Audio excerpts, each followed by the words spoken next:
അഭിമോനെ വർത്താനം പറഞ്ഞ ഒരു പേര് ബോർഡിൽ എഴുതിക്കോളട്ടോ.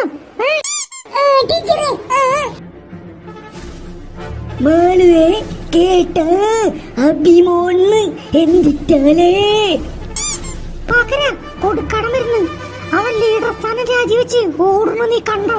ടീച്ചർന്ന് പൊക്കോട്ടെ, കാണിച്ചു തരാം മാളോരാന്ന്. എല്ലാവരും അഭിജയ് പറഞ്ഞത് കേട്ടോളൂ, ഇല്ലെങ്കിൽ അഭിജയ് പേരെഴുതും കേട്ടോ. എല്ലാവരും കേൾക്കായിരിക്കും, പക്ഷെ ഈ മാളു കേക്കില്ല.